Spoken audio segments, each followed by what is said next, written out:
Shalom.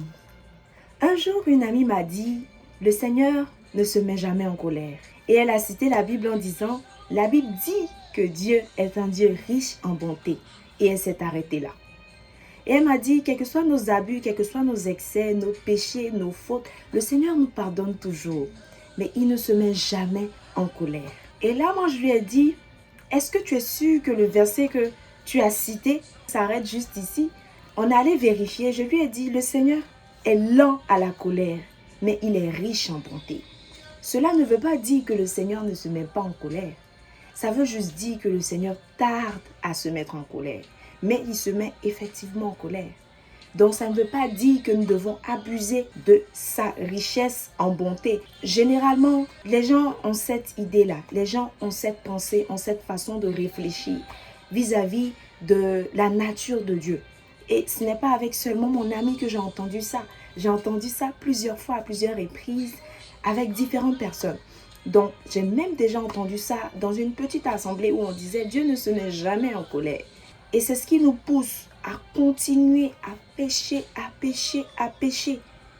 faire des choses qui ne glorifient pas le nom de Dieu parce qu'on se dit « Le Seigneur est riche en bonté de toute façon, rien ne va nous arriver, rien ne va se passer. Le Seigneur ne peut pas se mettre en colère, nous sommes ses créatures. » Et même ceux qui savent que le Seigneur est lent à la colère, ils pêchent parce qu'ils se disent, c'est pas maintenant, même si Dieu doit me châtier, même si quelque chose doit m'arriver, c'est pas maintenant.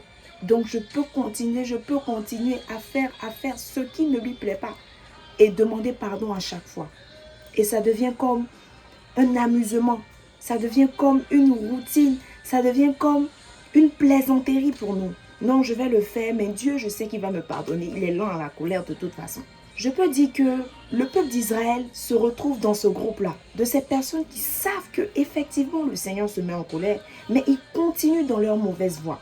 On peut justifier cela dans le livre de Juges, donc à partir du chapitre 1 jusqu'au chapitre 13, où on voit que à plusieurs reprises, le peuple d'Israël pêche contre le Seigneur. Le Seigneur les livre entre les mains de d'autres rois, de d'autres peuples étrangers.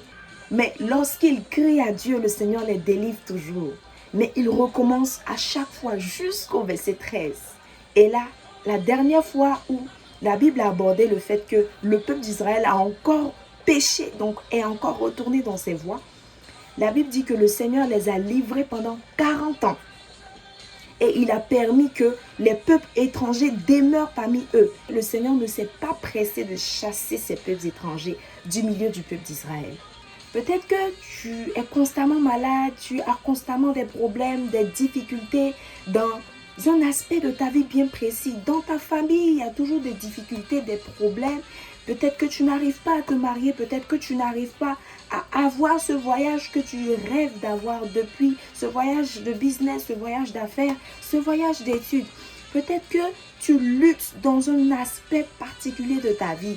Et à chaque fois tu pries, mais tu vois que rien ne change. Ça peut ne pas être une épreuve du Seigneur, ça peut ne pas être les œuvres démoniaques, ça peut juste être la cause de tes péchés, la cause de ton entêtement dans le péché.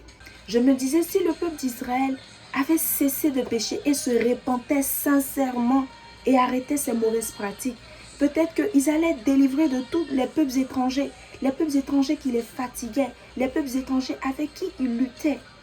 Mais ils sont restés avec ces peuples étrangers et le Seigneur a fait en sorte que ces peuples étrangers restent au milieu d'eux. J'aimerais juste te dire aujourd'hui, n'abuse pas de la richesse de Dieu en bonté. N'abuse pas de la miséricorde du Seigneur. N'abuse pas du fait que notre Dieu est bon. Le Seigneur se met effectivement en colère et quand le Seigneur se met en colère, rien ne peut te faire échapper à sa colère. Alors, si aujourd'hui, tu es de cette école de pensée-là, qui stipule que le Seigneur, oui, effectivement, se met en colère, mais ce n'est rien de grave, ou le Seigneur ne peut pas nous faire quelque chose de grave, ou le Seigneur ne peut pas faire ci, le Seigneur ne peut pas. Cette école de pensée-là qui limite le Seigneur, je veux juste te dire maintenant de changer de mentalité, de changer de pensée par rapport à ça. Si tu fais quelque chose qui ne glorifie pas le nom de Dieu, maintenant et pendant qu'il est encore temps pour toi, arrête. si tu fais des choses qui ne glorifient pas le nom de Dieu, si tu es dans des voies qui ne sont pas les voies du Seigneur, si tu es conscient et tu sais pertinemment que ce que tu fais, la vie que tu mènes, ne glorifie pas le nom de Dieu, reviens à la bonne voie. Reviens aux bonnes pratiques, aux bonnes habitudes, car le Seigneur veut rester bon dans ta vie. Le Seigneur veut rester miséricordieux dans ta vie. Le Seigneur veut te bénir. Le fait que le Seigneur soit lent à la colère ne signifie pas qu'il ne se met pas en colère. Que Dieu te bénisse.